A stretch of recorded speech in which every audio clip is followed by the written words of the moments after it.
So Cheryl Barnes is sitting next to me here. She leads our MIT-facing efforts in the Office of Digital Learning. And Janet Rankin, teaching the Learning Lab, is also on the call. And Mark Silas leads IS&T. Those three people and their teams have been working very, very hard for about a week to 10 days to prepare for we did not know what. We had various scenarios, as Ian described, and we didn't know what we were preparing for, but we knew we were preparing for something. It turned out we were preparing for yesterday's email.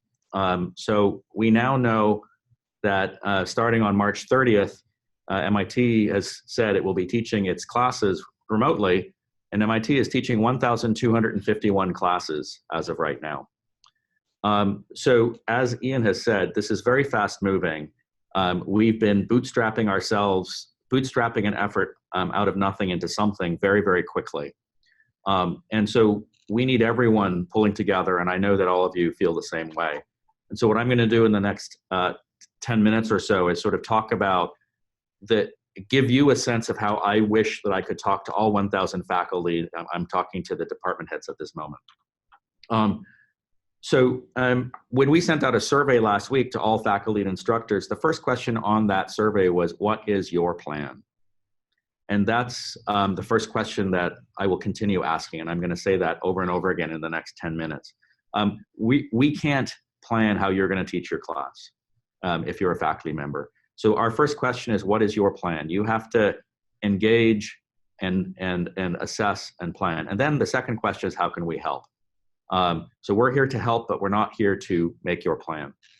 I will say from that survey, we just did a word cloud analysis, and by far the most common word among all the different kinds of things that people mentioned was Zoom. In that survey, there was a resounding request for Zoom, and I'm very happy to report that courtesy of Mark Silas and his team's efforts, we have a Zoom site license that will be in place by the end of this week.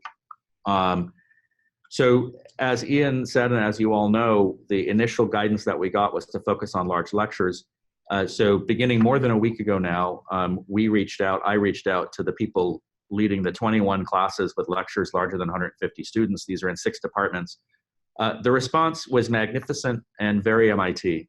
In economics, Sarah, Frank, and Ricardo, we talked back and forth as they triaged among the 3 of them who needed what video resources. Sarah was teaching her course for the first time, so she didn't have things in things from last semester. Ricardo realized he had been videotaped in a previous semester and could use those.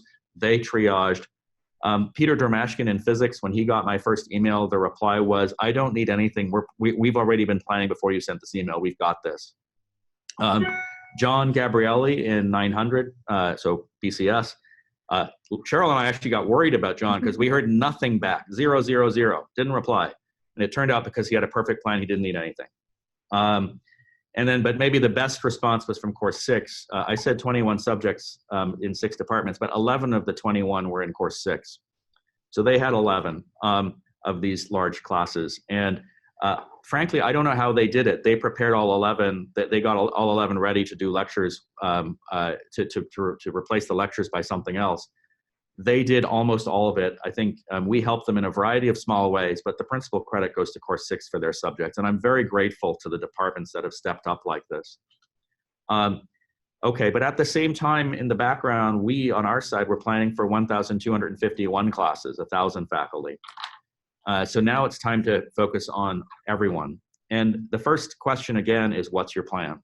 And then how can we help? So please get people thinking for themselves and coming up with good solutions for themselves and connecting with us, and we will help. On the Zoom side, in addition to Zoom, Mark is expanding the Dropbox quota, getting a license for Gradescope and Slack. Mark and his IS&T team have been remarkable in what they've done in a very short time. Janet, Cheryl, and Kyle, Kyle is from Mark's office, have developed a set of resources from which everyone can learn how to do this. There's a new website that we announced yesterday. If you look on that website, you will see a mention of 24/7 support for instructors. Many, many thanks to Mark for this. There's an email address and a phone number, which will be 24/7 staffed. We don't promise that it will be staffed by the person with the deepest expertise at every hour of the day, but it will always be staffed. And that credit for that is to Mark Silas. with Cheryl and Janet's teams contributing to helping to triage the requests. And they even have a good phone number at 617-32-HELP-U. And the URL for the website is Teach Remote. Teachremote.mit.edu. Thanks, Cheryl. So we're here, we're trying to put in place the supports, but we need faculty and departments to actually be the ones to do this. We're not here to do things for you. We're here to support, to advise, to connect best practices, to provide infrastructure like Zoom. That's credit to Mark. So I'm just going to quickly rattle through so you get a sense of the fact that there are multiple options.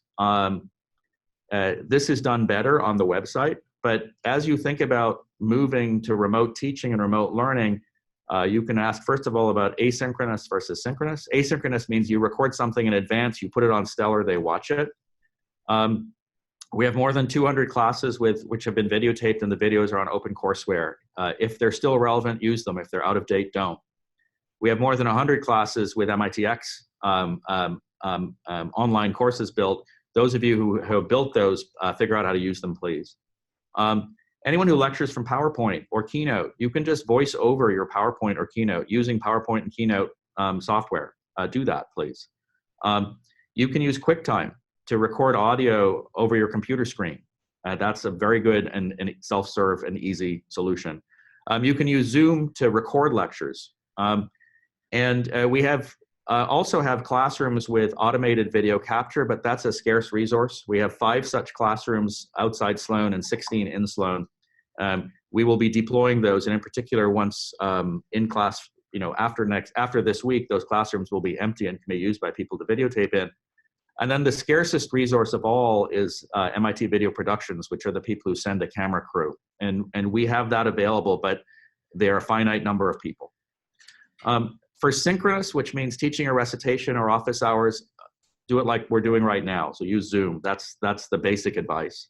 All of this is done in more detail on the website and with links to supporting materials.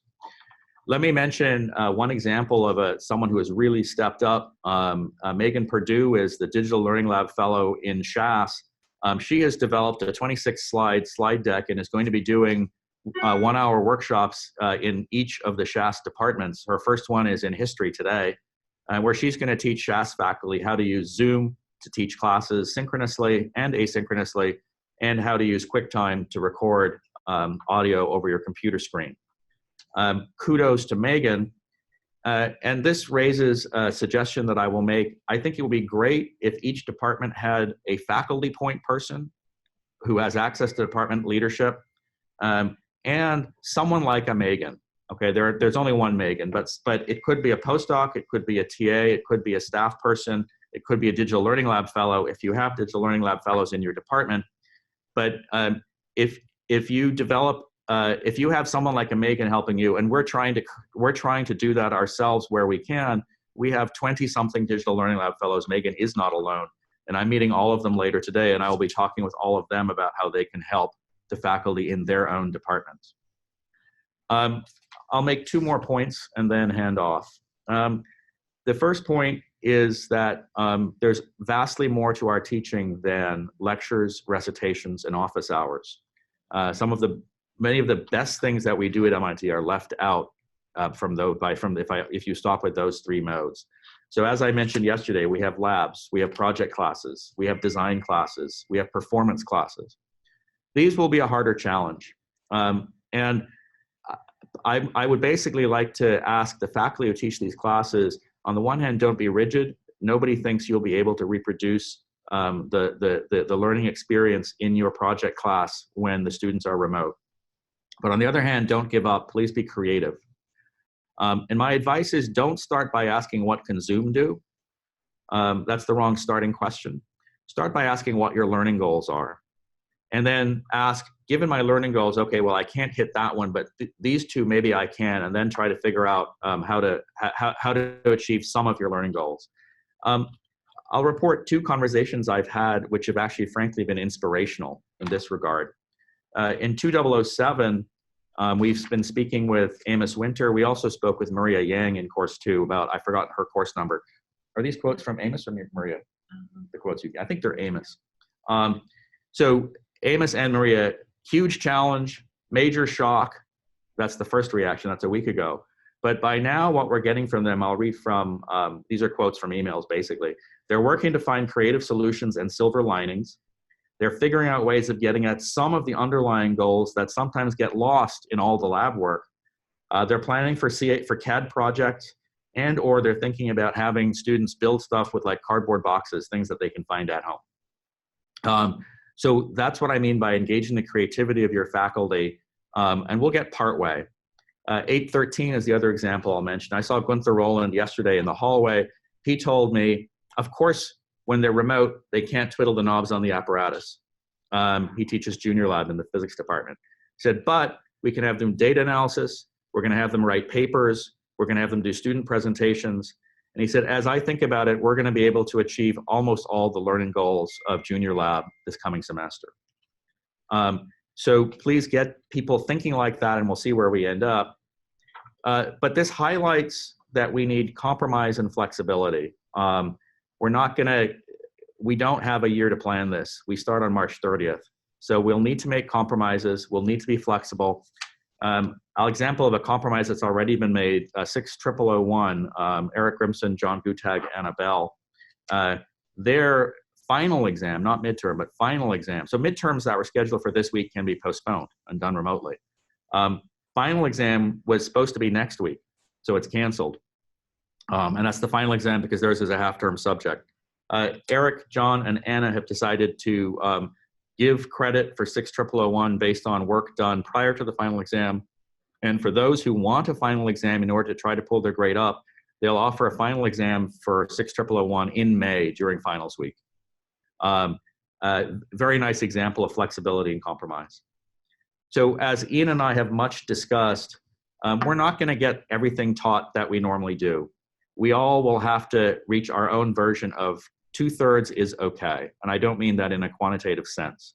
But what I mean is that in each of our classes, we'll have to find the creative ways to do the 2/3 that we can, or maybe the 80% in some cases, maybe even the 90% in some cases. It'll never be 100%.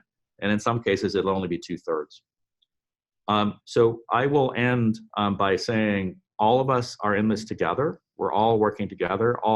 It's been a small group of us for the last week, 10 days. Now it's 1,000 of us.